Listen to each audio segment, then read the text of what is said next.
Hey, what's up, everybody? So it's Jesse here with the brand new Be Relentless show. So today we're going to go over all kinds of topical issues relating to health, fitness, motivation, all kinds of stuff. So this is a new thing for us. We've never done it before, so hopefully we'll work out the kinks today. I'm actually dealing with a little bit of a sore throat here, so if you hear my cough drops, that's cough drops.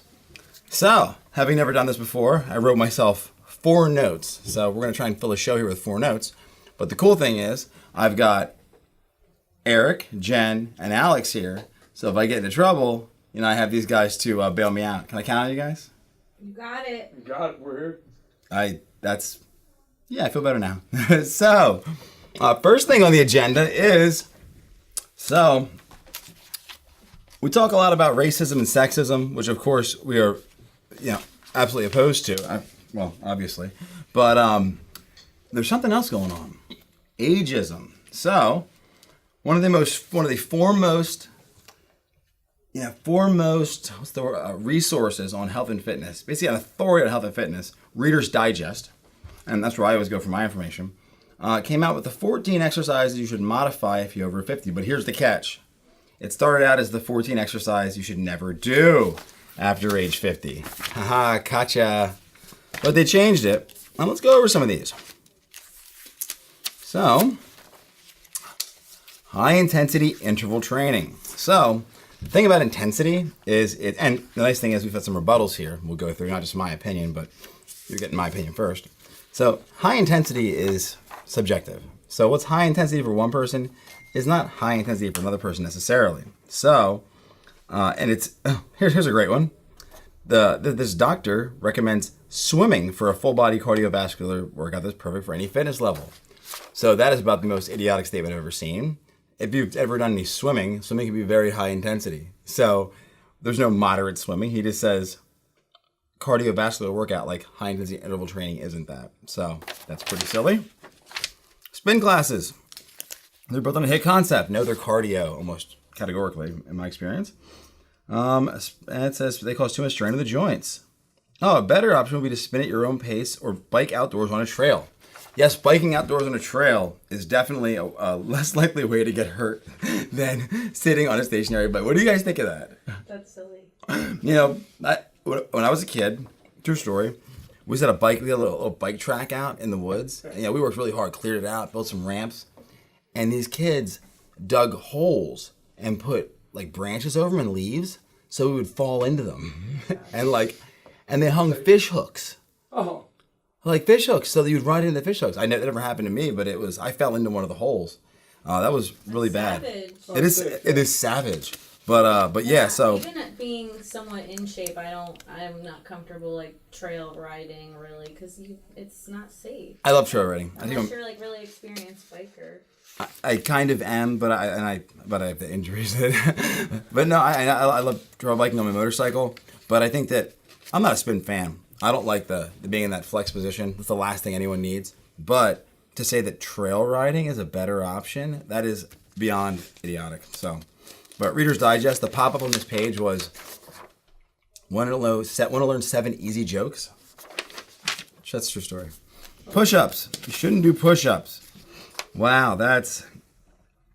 Okay, so when the clock strikes 40 to 50, you must stop doing push-ups. Obviously, that's ridiculous because if you're... Why do they say? The classic movement would be a great way to build all-over strength, which it doesn't. It puts a lot of stress on your shoulders and upper back, which it doesn't. Upper back? That's exactly what it doesn't do. And it may be problematic for people with past neck and shoulder injuries. Instead, stand straight up against the wall and angle your body towards the wall to do a push-up. This still works your muscles, but takes the strain off. I don't even know where to start. Squats with weights. So, here's the problem. So, squatting improperly. We made a video on squatting, so we can put a link to that. Squatting improperly is a problem. I know they say bench press, but they show, you can't make this up. The picture, so they take the reporting so seriously. The picture is actually using an erg. But yeah, bench press. I'm not a big fan of bench press since it creates a lot of tension and stress on your neck and shoulders. which can exacerbate a prior neck, back, and shoulder strains. A rowing machine is a much better idea. Okay, that makes sense. To maintain muscle tone and avoid injuries. Okay, that is ridiculous because the rower, I love ergs. Ergs are one of my favorite things. What they don't do is work your chest by any means, shape, or form. It's a pulling movement. So, I mean, this is, what kind of doctor are we talking about here? I got to find out. Do you mind checking out what kind of doctor, what doctor this Dr. Dr. Bartlett, Bartel, B-A-R-T-E-L. Burpees, we agree.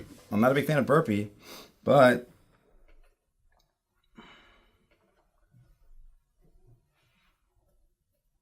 take out the jumping. Okay, the jumping's not the problem. I'm not a big fan of the jumping either for depending on the person.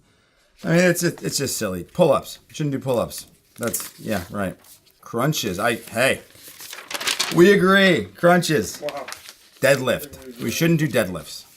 So if an Amazon package comes, do not pick that up. So this is basically hogwash because it's not subjective at all. Obviously, if you're a 45-year-old, a 49-year-old untrained person who's never worked out before with a heart condition, you probably shouldn't do high intensity exercise. But if you're a trained, healthy person and you're 75, you can do high intensity exercise because that's what you've been doing. That is ridiculous. So, as we go forward here, some physical therapists in DPT basically broke down, oh wow, pretty much everyone has. So, it's 3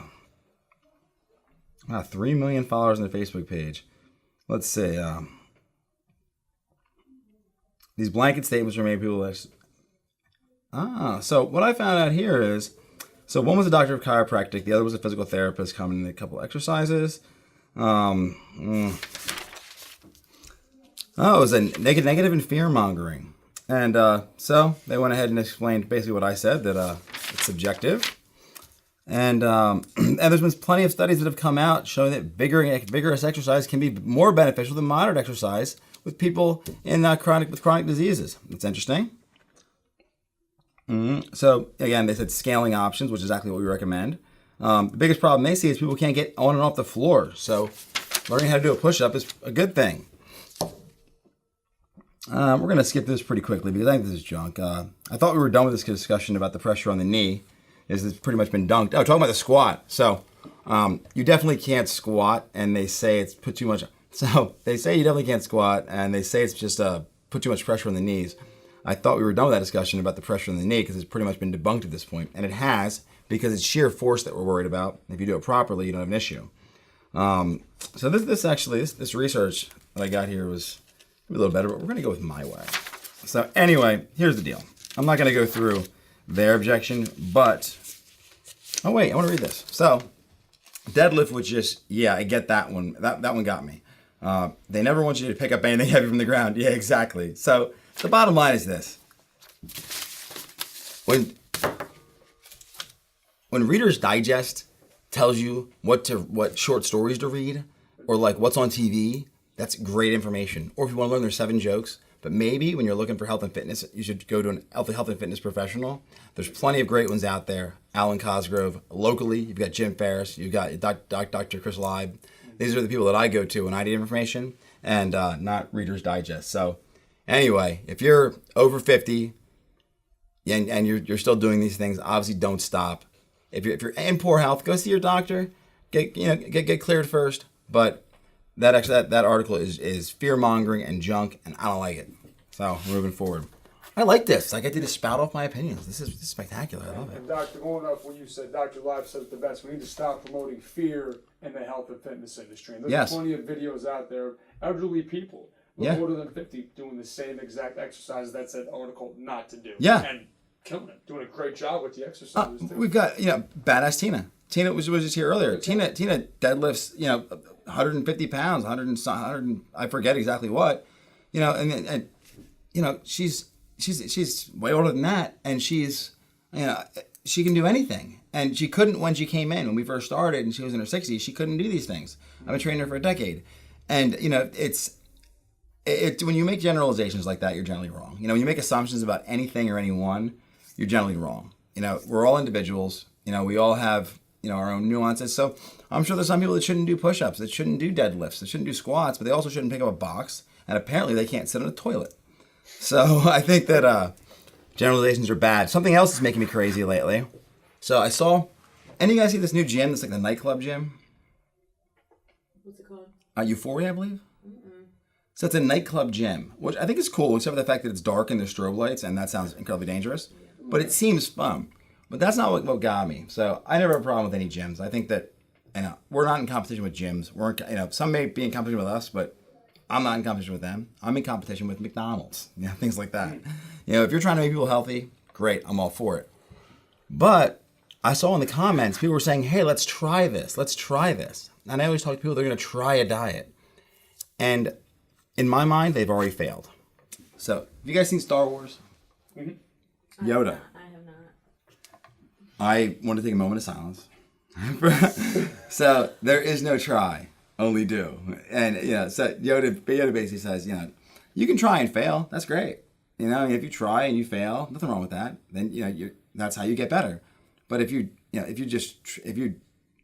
don't try at all, you just have to try. You have to try and do it. You have to actually do it, and commit to it. And so then trying becomes progressing. It becomes working towards it. And that comes down to the next thing I want to talk about, which is right now I am smitten with game theory, and fitness, and a bunch of other things. And I'm going to break this down. So there's two kinds of games in game theory. I wish I had a black marker, but I don't. So I'll use this one. So we've got finite and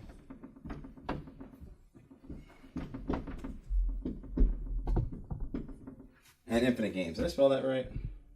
I don't know. I can't spell, but I know what these things mean. So a finite game is like baseball. Baseball, it's got 9 innings, known players.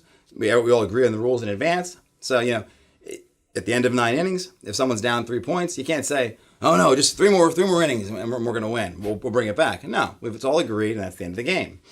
Well, an infinite game, the point is to keep playing the game. It's not to win. And both these games can be very stable over time. But the problem is, when you take a finite player versus an infinite player, that's where problems happen. So if you think the Vietnam War, so the Vietnamese, the North Vietnamese were fighting to live, to survive. It was an infinite game for them. We were fighting for, we didn't really know what. So it was a finite game. We reached a point, we reached quagmire, and we had to get out of there.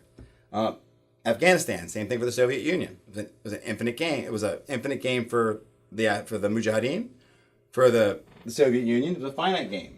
So when you pit a finite player versus an infinite player, it's always ends badly for the finite player. Well, I like to think about this in terms of fitness. So in my mind, when people try a fitness program, when they try a diet, they are a finite player by definition. And they have a beginning and an end. So if they don't get the results in that time, they're going to give up. I like to look at fitness as something that I am, not something I do. And I really suggest we all take a lot of time and think about this, because an infinite player just wants to keep playing. Right now I have some elbow injuries and it's making me nutty. It's making me nuts because I can't train the way I'd like to. Now they're getting better and I'm getting back to training. But that's fine. It's fine. It's not... This is an infinite game for me. I'm always going to be doing it. And in the past, I've gone from this program to that program, tried different things, different diets, and it never had success because I wasn't committed to it. I wasn't an infinite player, so to speak. So, when you decide to do a fitness program, don't try it. Decide that. Do the reframe. We become the stories we tell and believe about ourselves. My first quotes.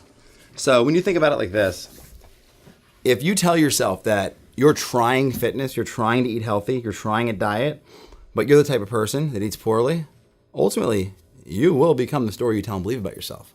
Now, if you're the type of person that is healthy, that does work out, but you eat some bad food every once in a while, like me, you'll eventually come back to being lean. You'll eventually come back to being healthy because you're an infinite player. You're always going to come back to that.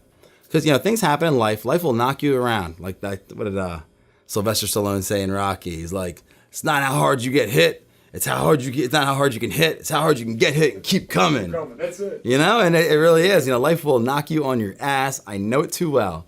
But if you have a North Star out there, which is whatever it is for you, your why, you're an infinite player and you will keep going. So it's my game theory in fitness. Yeah, I mean, it's like when you're brushing your teeth, right? And after, you're brushing your teeth for 90 days, are you going to say, it's clean enough and stop brushing your teeth? Like, no, you're not going to do that. It's just another habit is staying fit. Like, you're not, 30 days, I got to my goal. If you don't keep it up, you're going to lose what you gained. Right. Because, none of us want to think of ourselves as someone who has stinky breath. It's not, you wouldn't just accept that. Whereas, some people accept that they eat like shit. And that's crazy to me. Now, I'm not going to give up beer. There's I'm not going to do that. You have to. No way. But no, some people believe it's all in or all not. And I have done that. I've absolutely given up everything. But I gave up everything, including like relations for 10 weeks one time. And that was crazy. It was an interesting experience, like the whole monk thing. When I was 25. Yeah, that was wild. But just to see if I could do it. But it was that was just a kind of a weird thing. But long term, obviously, I don't think that you have to give up really anything that's not causing you. And we all know when things. I'm not saying you start smoking cigarettes. That would be not a great idea. But next thing, speaking of giving things up, fat. All right, how in the world are we in 2018 and people still think that fat makes you fat? Crazy. It is crazy. Alex, you mind grabbing me that fixed mindset poster over there? So, I got an email from a wonderful member in Newtown Square named Susan, and she was concerned that I was recommending coconut oil. And she sent something from a doctor that was saying, not to have coconut oil for all these reasons, with no citations, no data, no research. Well, I'm a big data person. Being that I'm not a doctor, I have to rely on research because, my opinions, I can't just spout off 10 exercises because I'm credentialed. I have to actually go from facts. So I love this poster. So there's two kinds of mindsets in life. You've got your fixed mindsets and your growth mindsets. So a fixed mindset basically believes that skills, intellects, talents are set and unchangeable. I'll stick to what I know. Either I'm good at it or I'm not. It's fine the way it is, nothing to change. It's a waste of time. There's not a lot to figure out. Blah, blah, blah, blah, blah. Otherwise, a growth mindset basically believes that you can change your situation through perseverance. And also, an important part of a growth mindset is you're going to be wrong. You got to deal with the fact that you're going to be wrong. And that's fine. That's fine. I used to tell people that breakfast was the most important meal of the day. I'll save it for another day, but I was half right. But it doesn't matter what time it is. It's a matter of insulin sensitivity. But we still have this persistent belief that fat makes you fat, and that fat causes you to dietary cholesterol increases cholesterol. Well, we went ahead and plotted out some data. So this is a lot of work, by the way. Thank you, Matt Keene. So this is the health trend in the U.S. over the past 50 years. So this is our rate of obesity in our population. This is the percentage of calories from fat. Now, we did this in 2012. That's the data we had. I imagine we're not going to see a big difference now. Maybe there's, I'm not going to even, take a guess at how it's changed. But this is when we did it. So it took a long time to do this. Trust me. So 45% of our calories were coming from fat. Now that may say, hey, wait, 45% of our food wasn't coming from fat. No, it was the calories because there's 9 calories in a gram of fat versus 4 in a gram of protein or carbohydrates, 7 for alcohol. So even though it may be, if it's half the size, it's gonna have twice the calories. So it's more calorically dense. But the thing about this is it's not gonna have effect on your blood sugar and your insulin, so you're not gonna store it. Well, so here is obesity, say pretty stable, and it starts going up. So what happens is we are consistently bringing our calories down over time. Consistently bringing it down. We brought them down about a third. And then from fat. But all along, as we're bringing it down, obesity we've tripled. Obesity has tripled. 1 in 3 children born today will develop type 2 diabetes in their lifetime because low-fat diets have not worked. They never will work. They won't work. And the reason is because fat is not the keto diet. We're gonna come out with the truth about keto pretty soon because we have a lot of research on that, and we found some really great data that we want to share with you. But that's for a different show. But the bottom line is, Fat does not make you fat because fat does not affect your hormone levels in terms of it does not spike insulin.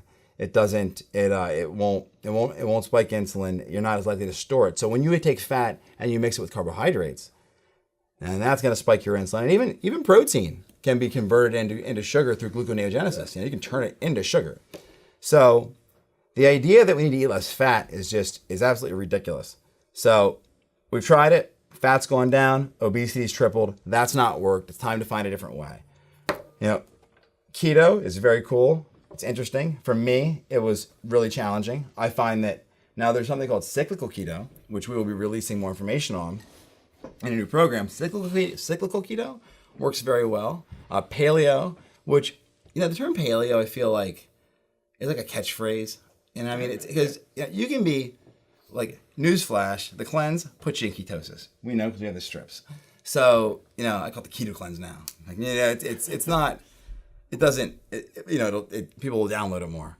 It's not a matter of, the catchphrases aren't what matters. I know people love them, but what matters is what's happening in your body. And people think I'm nuts, but someone said that,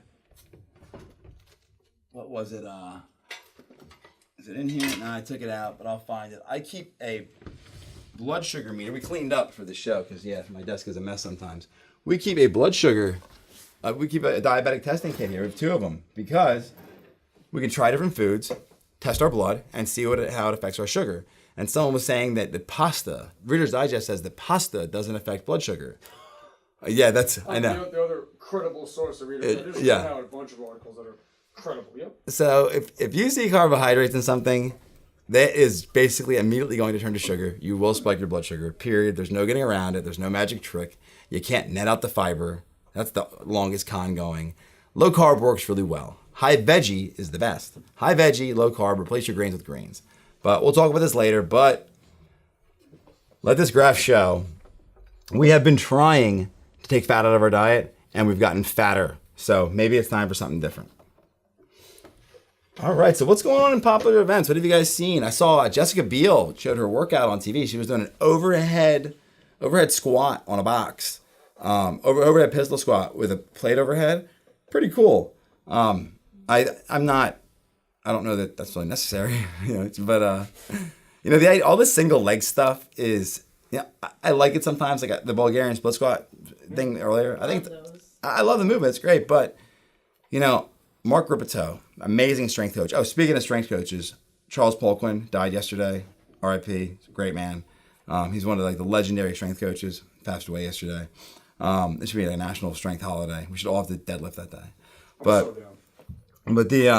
so Mark Ripito wrote an article. Mark Ripito goes off last week, and what he said is this. And this is pretty interesting. So we look for symmetry in the human form and pretty much everything. We like symmetry. Symmetry is beauty. Well, guess what? None of us are symmetrical. None of us are symmetrical. Even the most, Brad Pitt's not symmetrical, right? Justin Bieber's not symmetrical. No one's symmetrical, not even Alex. But so we're not symmetrical. So we're always working with uneven loads. So, the idea that we need to do a lot of single leg stuff is kind of, I'm not buying into it 100%. I like the change of pace sometimes. I think it can be cool, especially if someone's injured on one side. By training one side, you get a training effect on both sides. It'll actually adapt.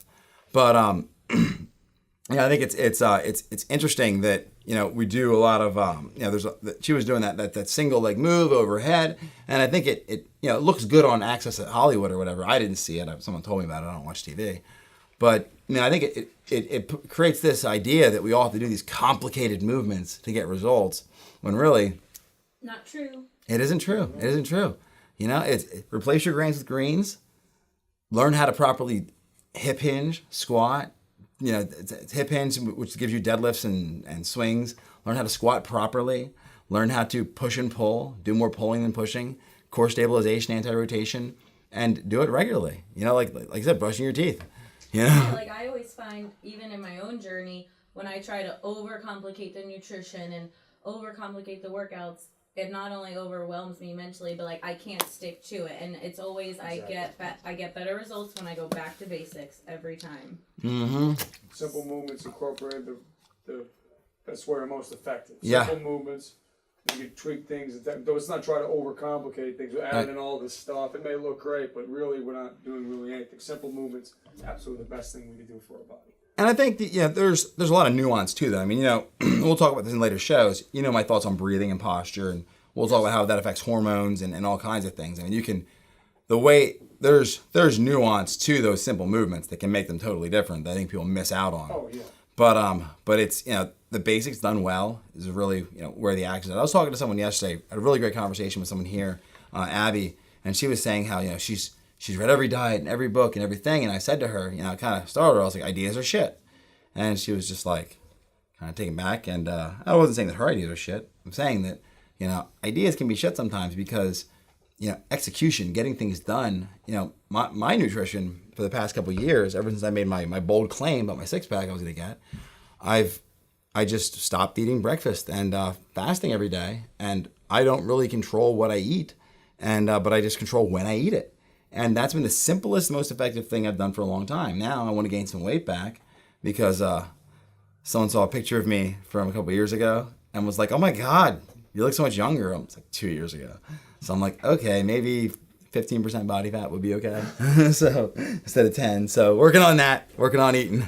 Maybe I'll start eating breakfast at some point, gain some weight. But yeah, it's, the simplest things have made the most sense for me. And even that's why I love paleo, if you want to call it that. But essentially, lots of veggies, lots of meat, lots of protein, plenty of fats, healthy fats, unhealthy fats. I don't know the difference. And just, I don't drink calories unless it's beer. I don't think that's ever really good. And, understanding how leptin works, understanding how you can manipulate and hack your metabolism. But that's stuff for another show. So I think that pretty much wraps it up for today. So here's the deal, guys. So this is going to come out, guys. I don't like saying guys. They actually did a study on students, and it turned out that girls participate less in class if the teacher says guys, because kids are very literal, so they take it that way. So I'm trying to remove guys from my. I do that too. I do it every day so many times. Like, yeah, what should we say instead? Y'all, I guess. I say team, like, come on, team. Or... Yeah, we'll talk about tribe. I mean, we'll talk about it. But I really think, it's literally, it's keeping young girls from being able to fully, share in class because kids are very literal. Kids take things very literally. So you say, come on, hey guys, what's the answer? They'll wait for the guys to do it. So this is something that I'm really working on. I don't have it perfect yet, and I figured I do everything else wrong in life. I can get that one thing right. So. Y'all works, whatever. But y'all. So y'all, we will catch you next week, y'all. You all. But we're gonna do this episode. So we're gonna work the kinks out of this. I think this is gonna be a weekly show, the Be Relentless show, and it'll be both on YouTube, Facebook, and on iTunes. Hopefully, we'll figure that out. It'll start as a weekly show, and then we'll probably cut pieces of it throughout the week. So. Any questions, comments, no concerns, but anything that you want us to talk about, let us know. We'll be bringing on guests, so if you think you know a guest, it'd be great. We want to have guests on here, and what's up? Nothing. I said our first guest is right there. Oh, Suki Mama. Come here, Suki Mama. Come on, sister. She's like, oh, Daddy. Come on, girl. Come on. Come on, girl. Come on. Come on, baby. Come on. Come on. She got to stretch first. Come on. Come on, Suki Mama. Come on. Come on. Come on, baby. Come on. You're not. Come on, baby. Oh, yes, baby. Oh, my God. Mama. Look at the camera, Mama. Oh. So, with the Sukster here. Suki Mama says it's time to go, right? I love it. Everybody have a great week. Be relentless. See you next time.